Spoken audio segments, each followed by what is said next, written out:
Kemerdekaan adalah sesuatu yang sering kita anggap sudah seharusnya kita miliki. Bahwa sesungguhnya kemerdekaan itu ialah hak segala bangsa. Tapi pernahkah kita berpikir seberapa sulitnya itu diraih? Ada sebuah masa ketika bangsa ini harus berdiri melawan mereka yang menolak untuk percaya bahwa kita, anak-anak Indonesia, berhak menentukan nasib kita sendiri. Proklamasi kami 2 tahun setelah kita mengumumkan proklamasi, dunia belum sepenuhnya mendengar teriakan kita. Penjajah masih melayang di atas langit kita, menyebar ketakutan, menebar kehancuran.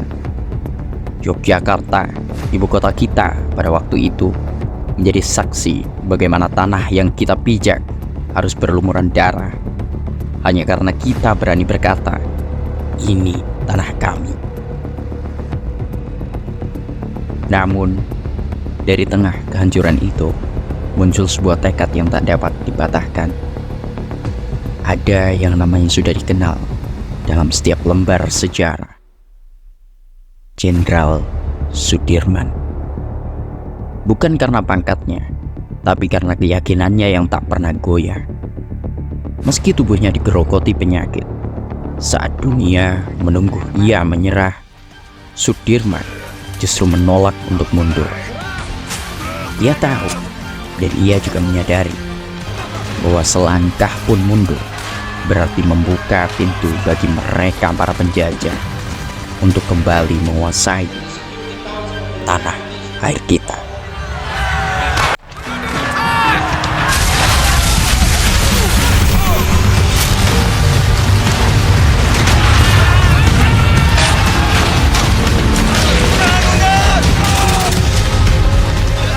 Saat kita berada di ambang keputusasaan, saat senjata mulai berkurang, justru strategi gerilya lahir. Sebuah taktik yang akan mengubah jalannya sejarah. Taktik yang bukan hanya soal pertempuran fisik, tetapi juga tentang ketahanan. Tentang bertahan di tengah kesulitan, menunggu momen yang tepat untuk menyerang. Dan tibalah saat itu, 1 Maret 1949. Di pagi buta, tanpa banyak kata, lebih dari 2.000 pejuang berkumpul. Mereka tidak datang dengan janji kemenangan, tetapi dengan janji bahwa mereka akan memperjuangkan apa yang menjadi hak mereka. Yogyakarta yang sehari sebelumnya dilanda serangan kecil yang tak terduga, kini menyaksikan sesuatu yang lebih besar. Dari 4 penjuru kota, mereka menyerbu. Tak ada ampun. Mereka tahu bahwa serangan ini bukan soal menang atau kalah. Ini tentang menunjukkan bahwa Indonesia masih ada, bahwa tentara kita, bangsa kita belum hilang. Serangan itu berlangsung 6 jam, cukup untuk memberi pesan yang jelas. Kami masih di sini, meski akhirnya harus mundur, tetapi dunia telah mendengar. Serangan umum 1 Maret bukan hanya tentang kemenangan.